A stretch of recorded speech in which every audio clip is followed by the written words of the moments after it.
Okay, let's do this thing. Okay, Scott. So I have a question. We are not refactoring, but we are moving a service, a microservice, from one of our microservice to a dedicated microservice. It's a email service that was lost in the middle of a back for front service. Okay.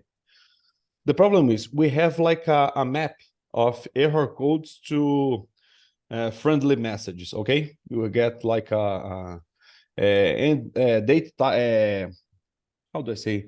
The end date of this offer is not valid. So have I ever code that is written like in underscores, and you have to translate it to a friendly message. Okay. Okay. So one API gave this error, we receive it, and when we are going to build a email to notify the user, we translate that error code in a message. Today we have a huge map of error codes and messages. It's huge. And the problem is every time you have a new code, I have to put one single line, make a commit, do the release process to everything, so I can deploy in production that code because it's hard coded in the middle of the class. Do I have any strategy to handle this, like externalizing this error message so I don't need to put a map in there or export to a config file? How is is a good way to handle this? Well, actually, that's one of the things we'll be discussing today. Um, but um, but I guess as far as a design pattern for that, well, I can tell you how we do it in my current work is we'll have like an XML file, or probably you might have a JSON file where you would have this sort of thing. Um, Yes. one of the advantages, I guess one of the reasons we do it this way is we we need to be able to access data from different databases that have similar Yes. data, similar types, similar kind of structure, but the column names are different, the table names are different, and uh, and so what we do is we have an XML file because XML was the cool thing 25 years ago. So we have this massive XML file that defines a single variable that we use in the program, and that maps to a table and a column. Okay. And it makes it very easy to just create another XML configuration file to map to a new database that we need to incorporate their data in, or need to be able to use the data to operate in our application. So all that to say, if you've got like a set of error messages and an explanation to something, and you need Yes, to be yes, it's able to like an error segment, code. Yes, yes, exactly. right, that would probably be the easiest way to do that without having to require a recompile and all that sort of thing. You Yes. just change one configuration file. Yeah. Or We it have could be like a MongoDB table or something like that. I don't know how you have your configuration set up on your application. we have our service, the platform that the company uses. We have a service that we can look for a configuration file. It's a JSON file that's like Mhm. a application properties, like, but you deploy it in a single file. You don't have to reload the application. And when you deploy this configuration, the instances of the application reload this configuration, so run.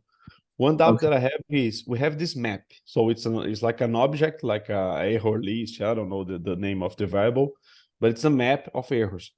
What I'm thinking is if I externalize it to a config file, I'll probably have to implement a way to refresh this variable so it Yeah. can read it again from the external file, because the application will be running. I deploy Yeah. another file. The file would have been read before when the application started, and then Yeah. I'll have to refresh it. Okay. Yeah. So I probably have to implement a way to do this refresh. So this variable is like this, the variable comes from the configuration file. When I hit this endpoint, the configuration file will be reloaded and the variable will be overwritten with the newer version, probably. Do you have an administrative page that you can get Uh, to? No, I think it's probably, but we have some config files that already do this. We have to do hit and refresh endpoint, so Right. Okay. reloads the Just add that configuration. to the list of config. Okay. Alternatively, you can have like a plugin that you create that, so you can just add a new plugin or update the plugin, that sort of thing. Yeah, I'll read You because want I to keep think it this programmatic. part of probably this platform have something like this. When I think they done this. You develop a endpoint for the whole application, okay? So Mhm. in the configuration service, you point to this endpoint, and when you deploy a new configuration, the service itself send a message to the refresh endpoint, so you don't have to refresh it manually. As long as you do the deploy by their service, they will Yeah. hit the endpoint to refresh it. Okay. And then I read the properties to the variable and keep running without having to do a deploy again. Yes. Okay, this will be great. Okay. It's a lot of configuration. It's it's funny because you do a deploy like a single line of commitment and do hold the process. But someone has to approve, and then you deploy, and then you have a release candidate. Right. Yeah. Yeah. I have worked in situations like that before, and it's maddening. Yes, because you have to deploy the almost 3 days a week. Okay, Right. it's easy to do a deploy, but it's sad because you have to ask someone, oh, okay, please review this code, and there's a single line of like Right. error code in a message. Now, No, okay, great. now I will say the problem with having an XML file is that it's really hard to do a code review and validation on that, you know? Yes. Oh, you forget See it. if you have the whole tags open, close, and everything. Right. You forget a double quote and everything breaks. That can be a problem. So make sure you have a validator or DTD or something like that to go make sure that everything is It's funny properly. the evolution of these files. You have XML, so you have lots of text to open, close everything. Right. So they decide to put the YAML. The YAML it's nerve-wracking because you never know if the spacing is right. So everything got message. I really prefer JSON because Yeah. it's pretty common. It's everywhere. Okay, JSON everywhere, Right. not a problem. Yeah. Yeah. So JSON would probably be better. So okay. Well, um, so today I wanted to take us. We've been kind of in the weeds with code and that sort of thing. And today I kind of want to take us up a level and sort of talk about the high level concepts you need to understand as a technical leader, and the sort of a transition from the technical to the to the leadership part is understanding architecture. Okay, so let me share my screen about that. Um, so basically, we have at this point we have the tool chest. We know how to work with code. We understand whatever language we're working with. We know how to recognize bad code and clean up good code. And now we're kind of in a situation where, all right, let's say we have to add a new feature, or we have to maybe we're going to have that ultimate dream of working on a greenfield project. Um, so what we want to do is be able to provide a proper solution. If you're going to be brought in as a consultant, you're brought in to solve a problem. Um, and so we want to be able to recognize, just like we want to be able to recognize a code smell, we want to be able to recognize architecture smell. When the architecture no longer fits for where we are now, the needs of the customer base have progressed beyond that. Okay, so there are various architectural patterns, and I just you may or may not be familiar with. I wanted to go at least introduce you to the various patterns that might be helpful to solve the problems that customers could have and understand the customer constraints. How many users, what's the workflow that they have, what are their performance requirements, what technology are they limited to? Where's this going to be used? Is it going to be on the web? Is it going to be a desktop application? How distributed is the user base? Is it worldwide, or is it just in one office? Or how educated? Maybe they're you're always being impressed with the stupidity of the users and how clever they are coming up with dumb ways to do things that you didn't think of. And how many developers are you going to have on your team, and how educated are they? And what other concerns might come up? So these are just a couple of the questions that you need to be able to answer. And the answers to the questions can change how the product development goes on. We need to concern ourselves with the flexibility of whatever architecture we choose. If you're locked into a particular architecture and the customer needs to change, are we looking at a complete rewrite now? Or, okay, so let's look at what our architectural options are in general. So there's basically 5 primary architectural patterns that you can choose from. And within each pattern, there's more specific sub-patterns, but we at least need to know the high-level architectural patterns so we can make an informed decision about how to approach any problem. So we'll start with a layered architecture, and this is the most common one we'll find because it's the easiest to understand and the easiest to implement, and it's probably the one that you're using in your application right now. It's just the way things have been done for so long.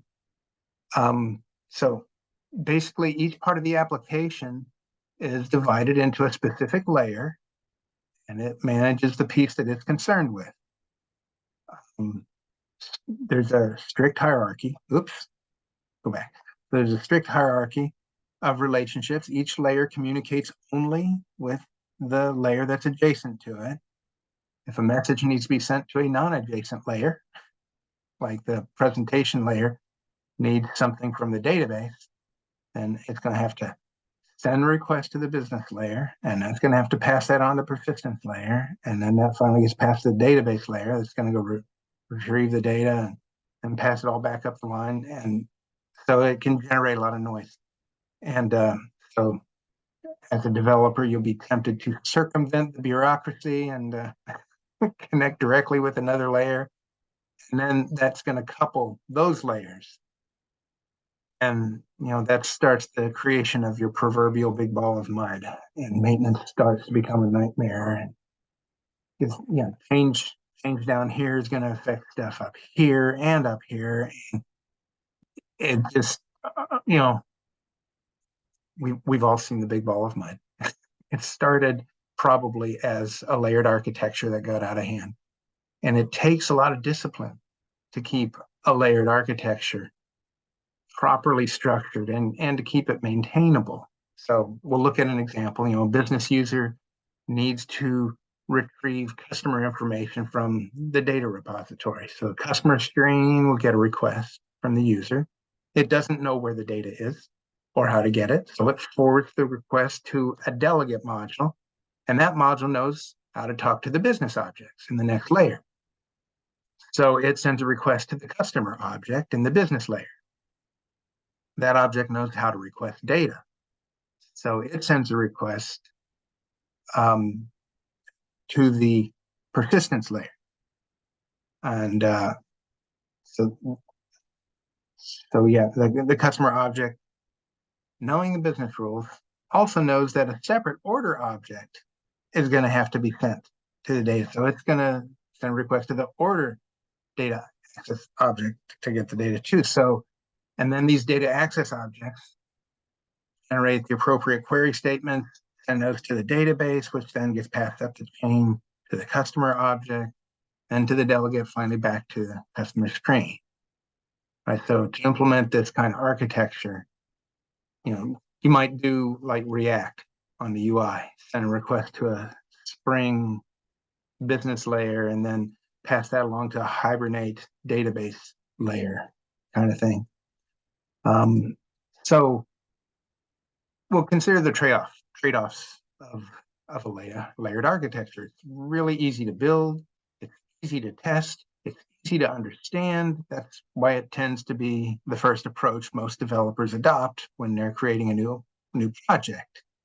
You don't have to have very well-educated developers to do this. If you're fresh out of college, just throw them at it, they can make it happen.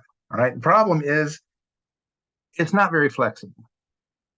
The layers have to be very strictly maintained, and that'll cause frustration when something at one layer needs to talk to something at another layer, and it's not very scalable. When a layer gets to be too big, it starts becoming this god object, and that steamrolls into the big ball of mud. It's hard for developers to maintain the separate layers as the system complexity grows. Performance can be limited, as each request has to go through multiple layers. And finally, it's hard to deploy a layered architecture. Every layer has a direct relationship with each adjacent layer. So any development or any deployment is going to be an all or nothing kind of thing. So the clean architecture relates to some to this, because you have that that layers and a couple things with the use cases and with the application itself. It's like a more complex layer, or just have layers in common. But this is more like just putting layers, but not doing the clean architecture thing.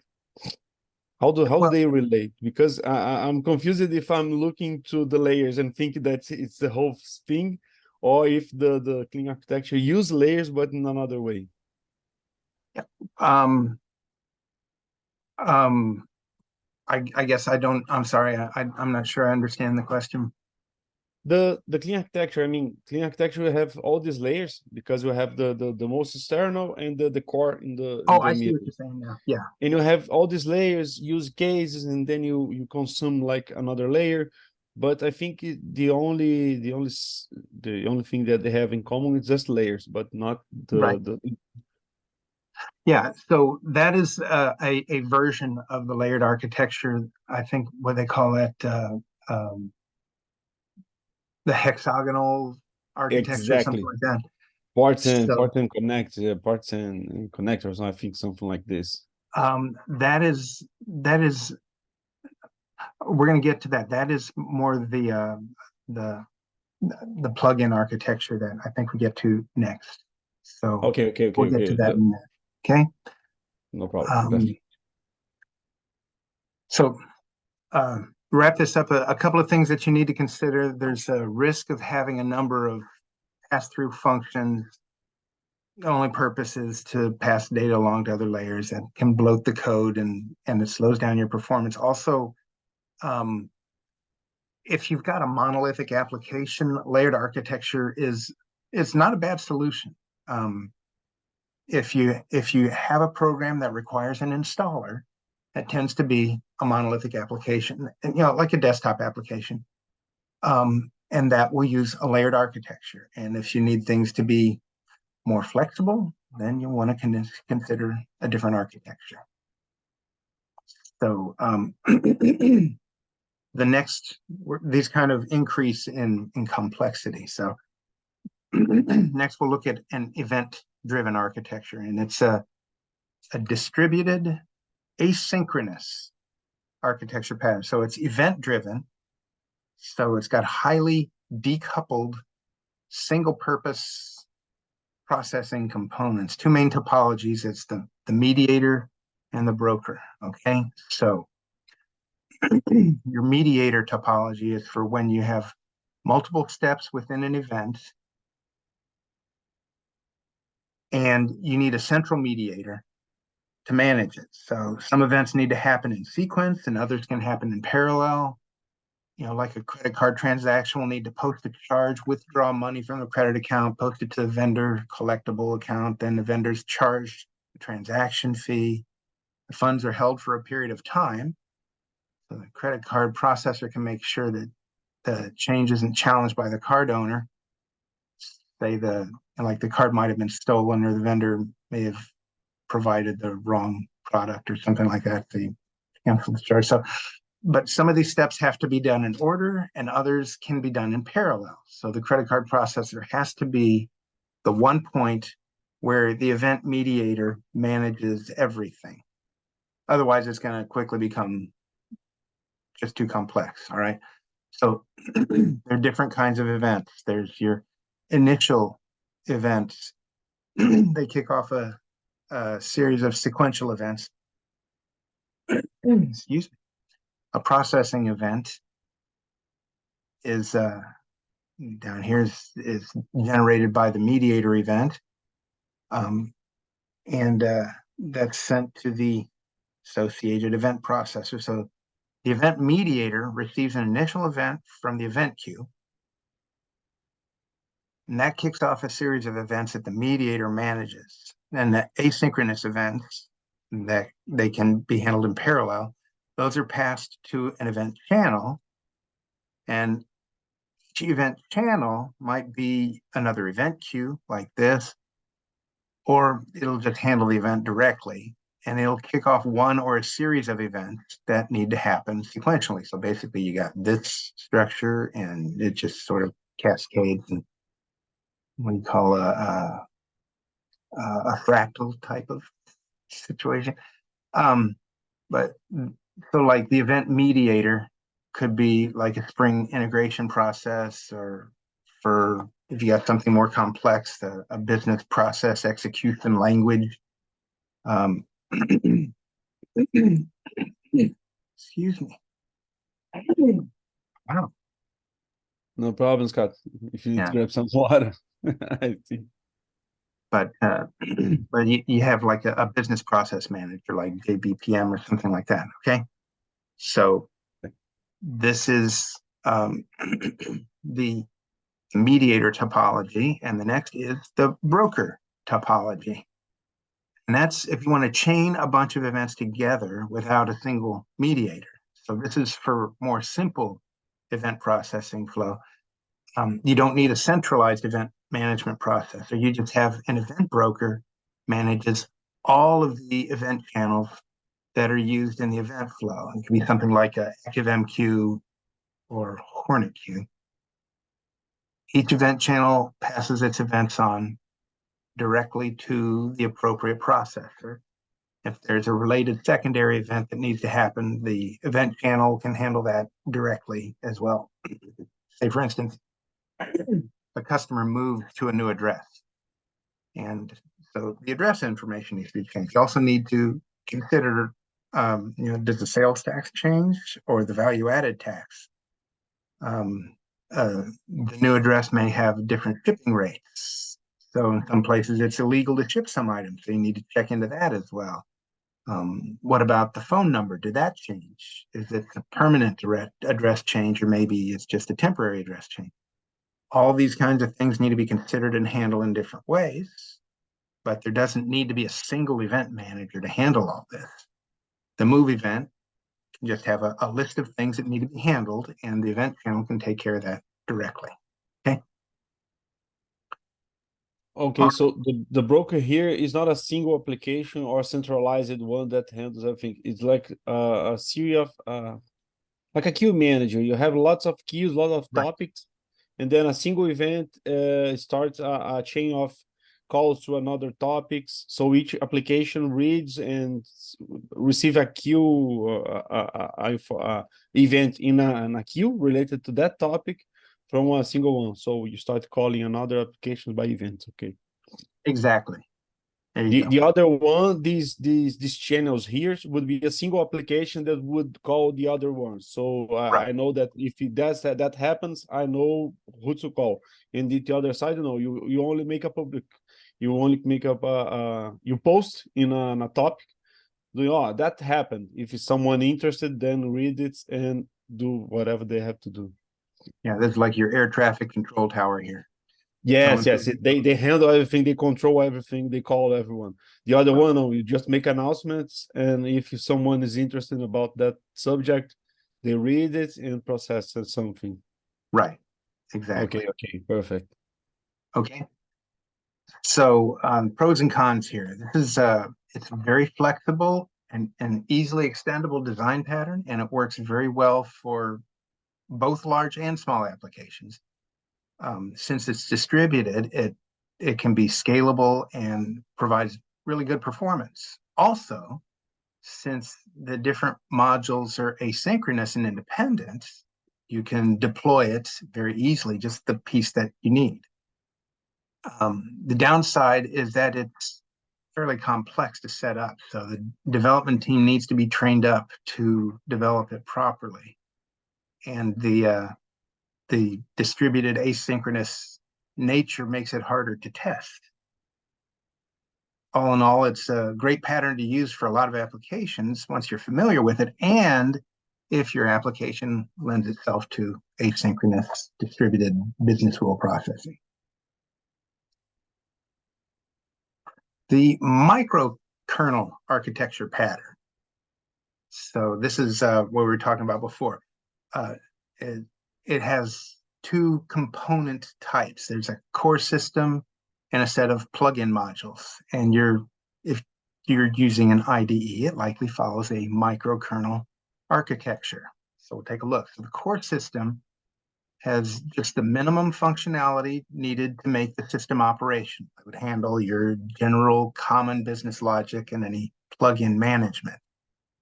Then you've got plugin components, and they'll handle any specific complex functionality that's needed by the application. That makes it very extensible and flexible.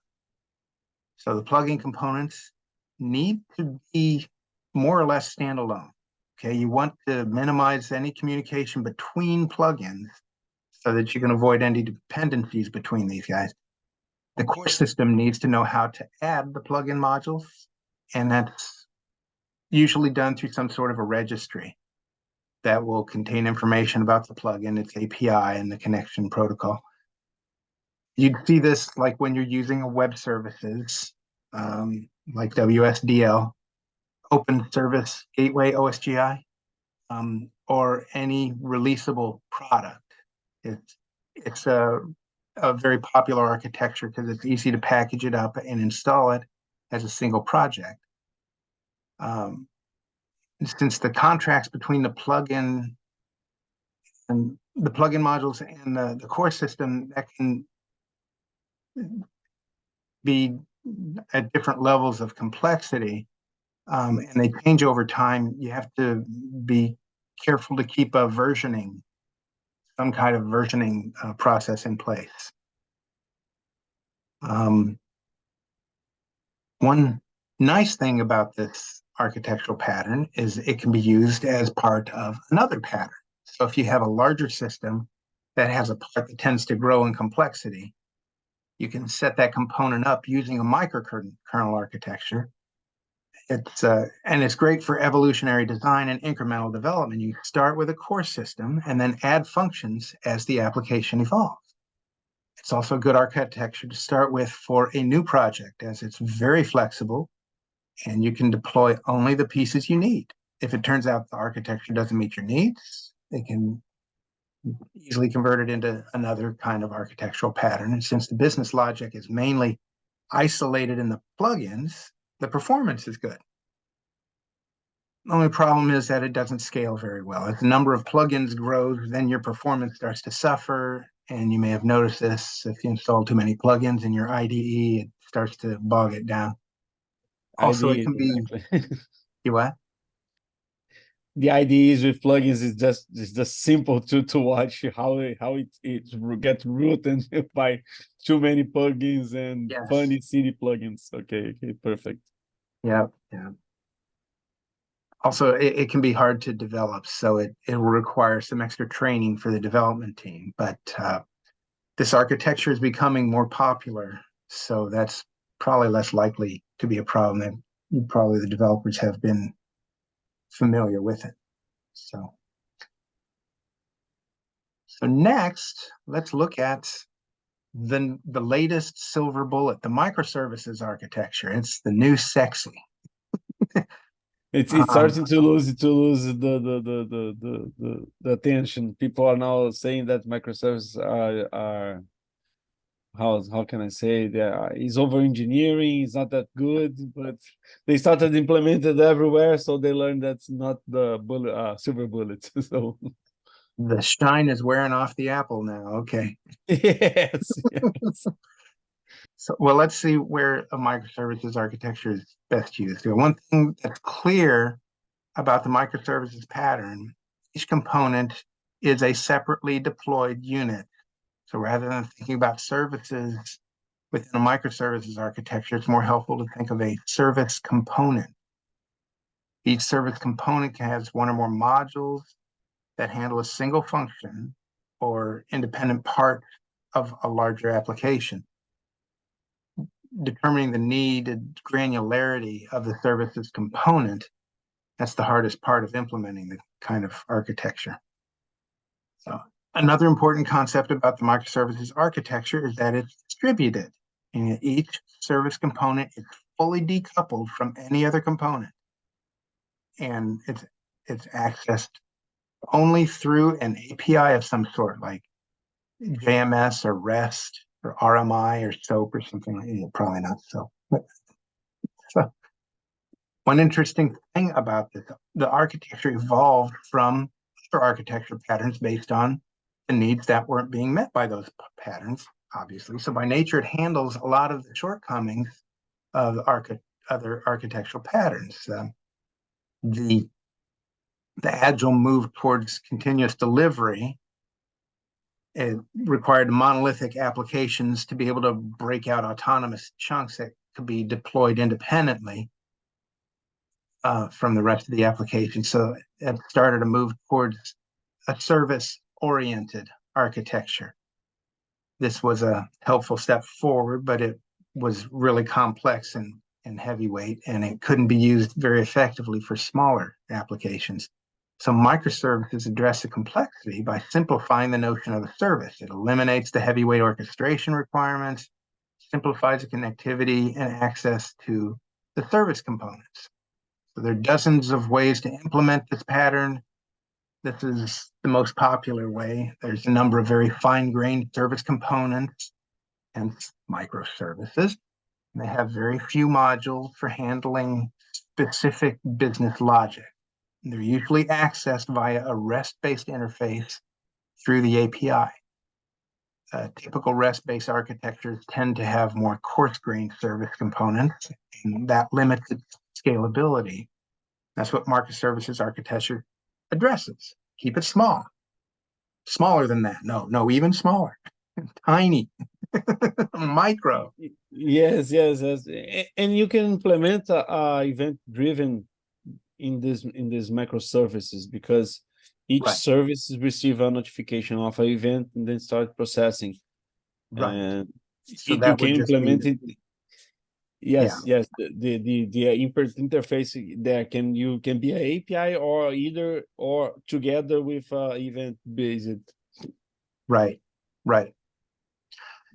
Yeah. So in maintaining microservices, it's often considered easier to just rewrite the microservice to support any new functionality rather than go in and make changes to it.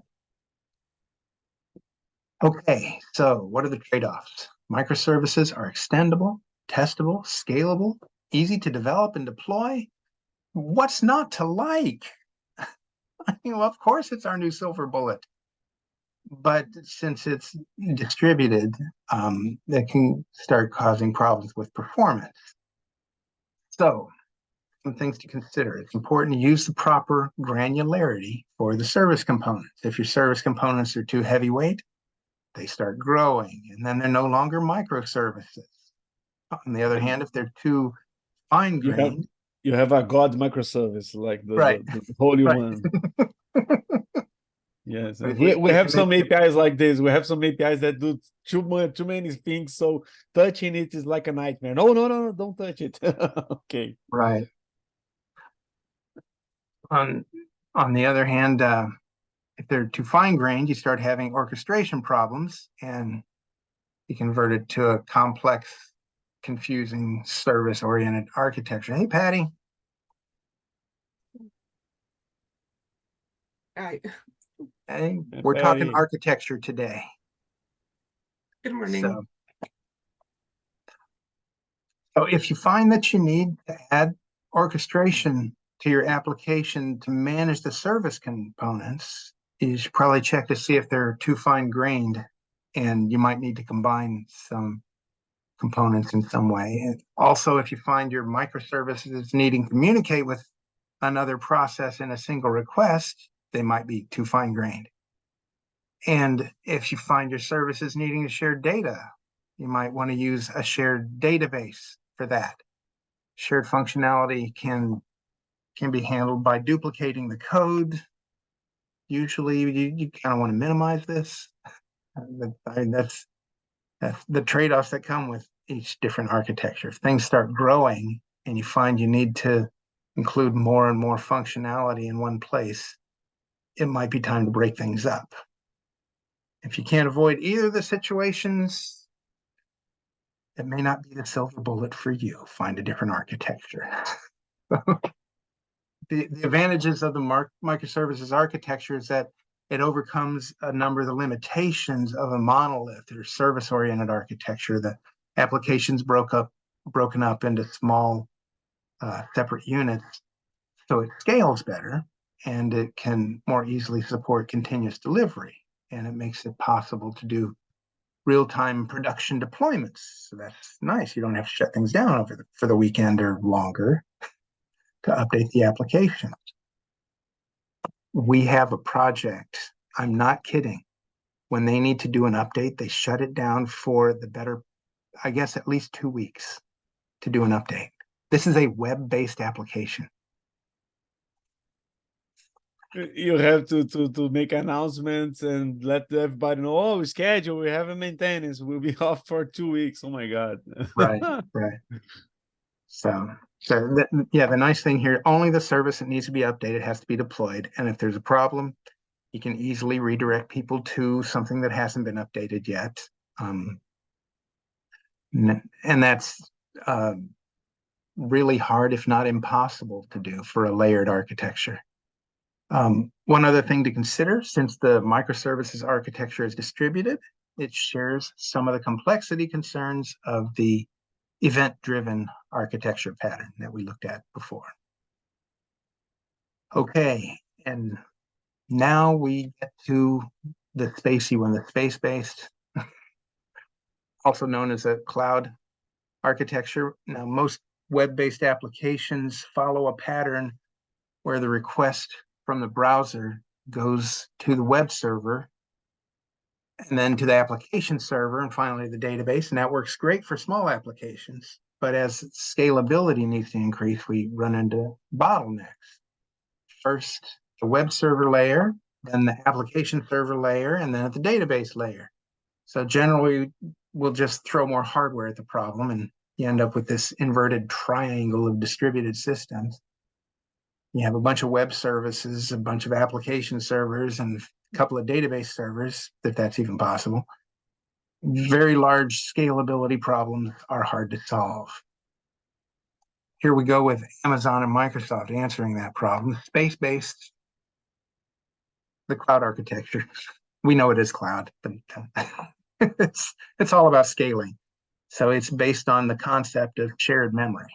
High scalability is achieved by getting rid of the centralized database and replacing it with replicated in-memory data grids. The application data is replicated and kept in sync among multiple processing units. The processing units are brought online or taken down as the user load levels change. Since we don't have a central database to slow us down, we can have effectively infinite scalability. The two main pieces of the architecture are the processing unit and the virtualized middleware. Processing unit has the application components, your UI and your business logic, the application functionalities distributed as needed among the processing units.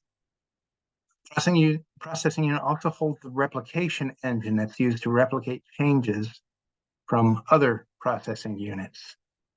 The virtualized middleware handles the housekeeping and the communication, and it has components that handle data synchronization and request handling.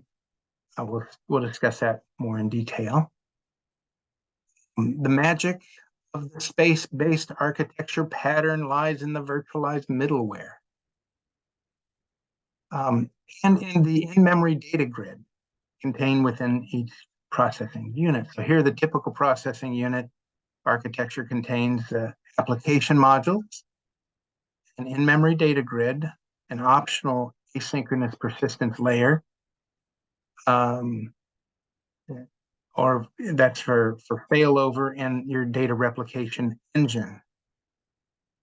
And the virtualized middleware is essentially the controller for the architecture, and it manages your requests, your sessions, your data replication, your distributed request processing, and process units and deployment. There are four main architecture components: your messaging, data processing grids, and deployment manager.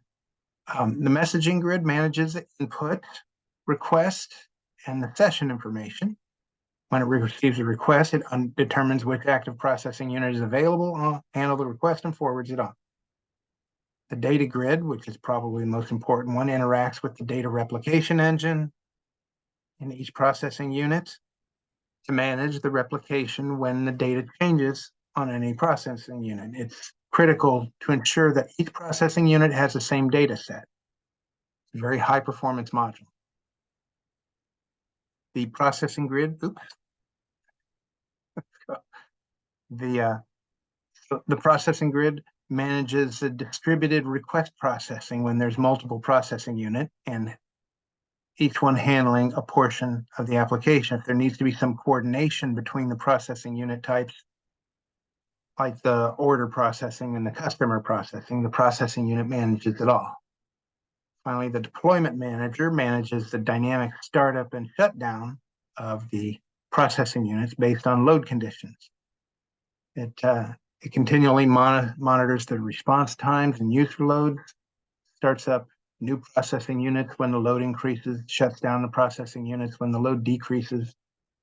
And it's a critical component to achieving variable scalability needs within an application. Okay, so in case you couldn't tell, it's a very complex architectural pattern, very expensive to implement. It's good for websites that have varying loads, but not for a large-scale relational database application with a large database to maintain. It's very maintainable. The performance is excellent, and like I said, it's all about scaling. By definition, it's easy to deploy as it needs to constantly spin up and spin down the processing unit instances. Its benefits make it hard to test and hard to develop for. It takes a lot of training to get it done right. And it's easy to do it wrong and end up wasting a lot of resources. We've all heard horror stories of the AWS application that blew through $10,000 CPU time over a weekend that someone wasn't paying attention. You don't have to use one of the big cloud providers, though. There are ways to host cloud-based services locally. That's known as a PaaS, or Platform as a Service. Since each of the big vendors have different strengths and weaknesses, you really need to know the needs of your application before you choose a vendor. And keep in mind that changing cloud hosting vendors is about as easy as changing relational database vendors, and I've never heard of a company doing either. So, okay, so anyhow, I hope this was helpful, and this is sort of a thumbnail comparison of each of the different architectural patterns. And every one of them has trade-offs, and you need to look at your particular problem and choose a better solution. And remember, there is no silver bullet. Okay.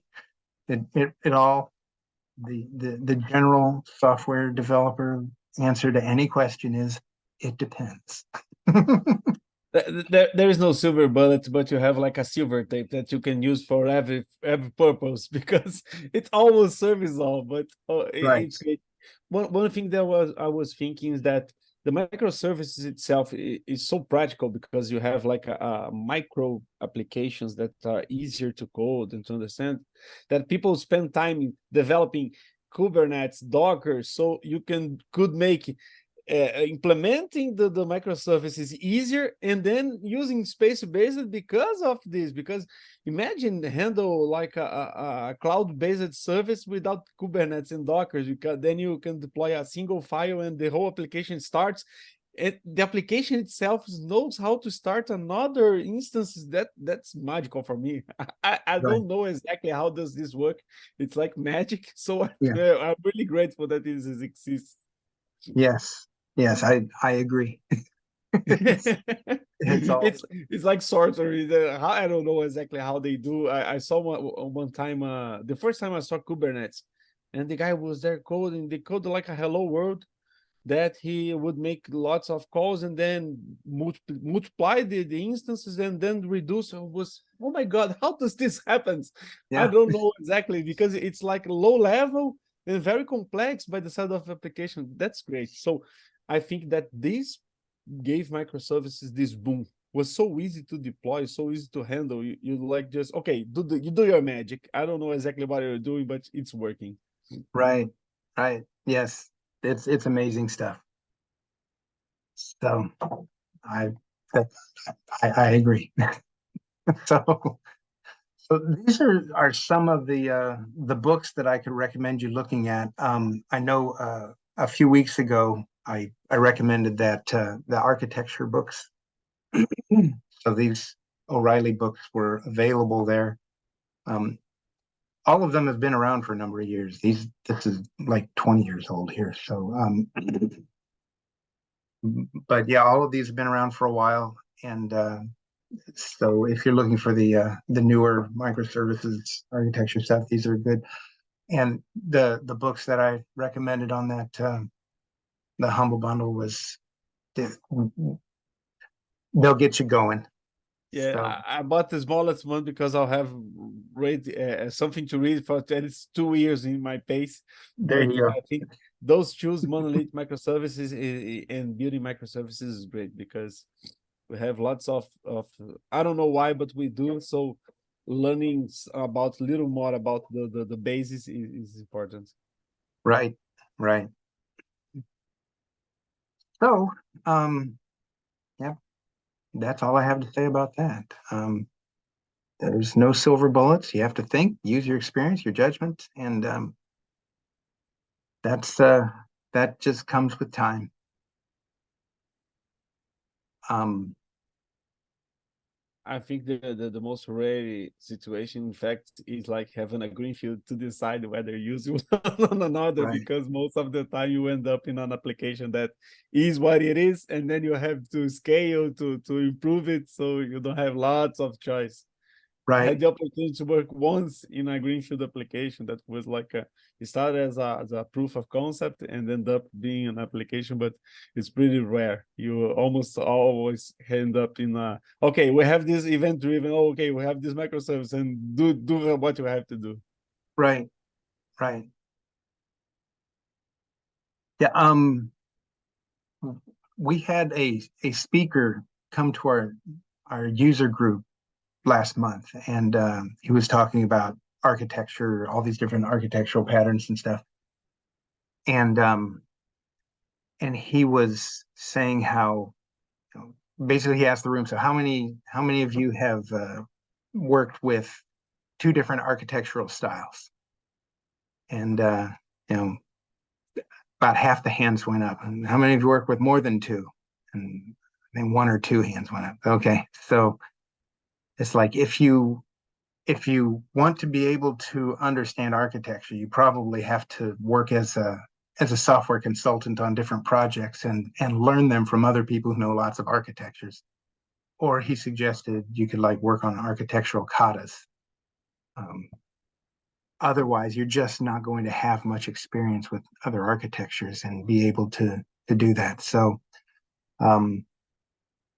so that's what I'd recommend.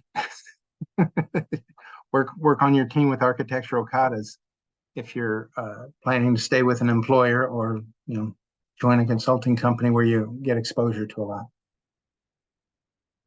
So that's where we're at. That's And, great, Scott. That's great. I think that as you said, now you have to study it, because otherwise you would be looking at your application and your architecture. I've worked only with two architecture, microservice and event-driven, and they are very related because you have microservices running event-driven. So it's not pretty. I never heard about microkernel. I don't know exactly how they handle. I know what it is, plugin based when you show it, but I never worked with one. Never coded a plugin, for example.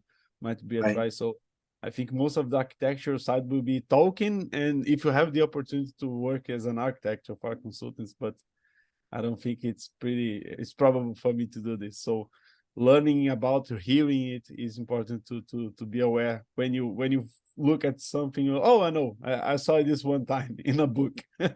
Right. Great. I was just looking at this picture here. This is a left hand, and this is a left hand.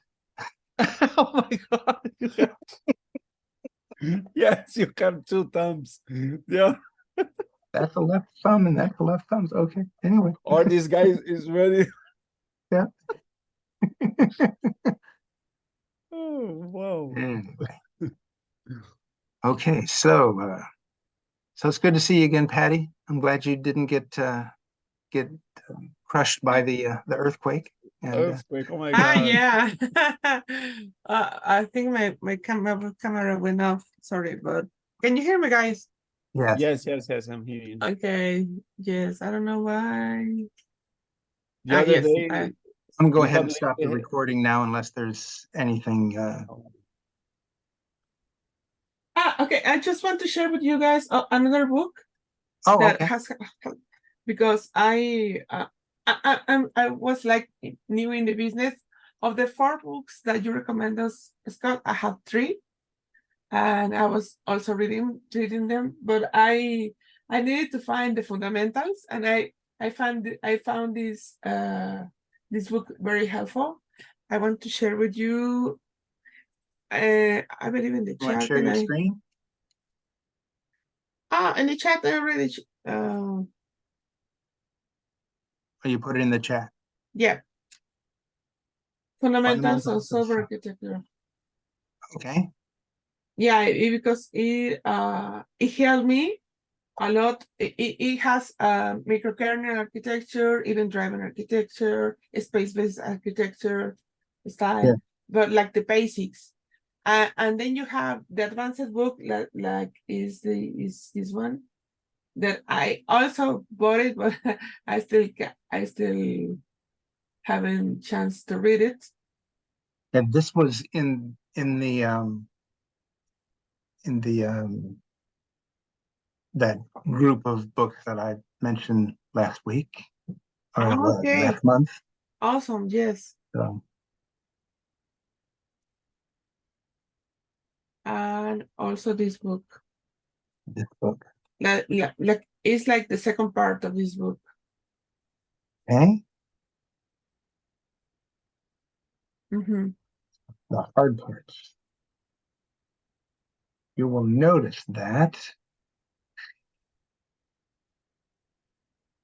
this is done by Mark Richards and Neil Ford, while this is done by Neil Ford and Mark Richards. Yeah, it's like the continuation of the book. Yeah, but it's Yeah. They are the sort of the architectural gurus of the industry. yeah. I love architecture because my background, I became a software developer like 5 years ago. But all my background is in the IT systems, like implementing servers, Linux. It's like the foundation of the cloud, you know. And because I work also in virtualization, and I distributed systems, how it's like the foundation of cloud principles. And it really, for me, it really I really love start the architecture, how systems interact with each other and how work. Yeah, It's awesome. Yeah. yeah, it's interesting stuff, and it's good to know this. This is a good stuff to know as you grow in your career, and as your projects, projects need to grow. This is something that you need to know to make sure that it's time for our architecture to change. Like I was telling Diogo earlier, you need to recognize architectural smells, just like you need to recognize code smells. So it's like, okay, we've outgrown this architecture. We're seeing these kinds of problems, and this is the kind of architecture that will solve these kind of problems. So, okay. Well, I am going to have to go. I've got an appointment to run to in a little bit, so I'll need to get ready for that. And it's good to see y'all. And we will look forward to talking again next week. Thanks, Awesome. Scott. Thanks, Thank Patty. you, Scott. Thank you. Good to guys. see you too. All right, Good we'll to see talk to you. you later. Bye. Bye-bye. Bye-bye.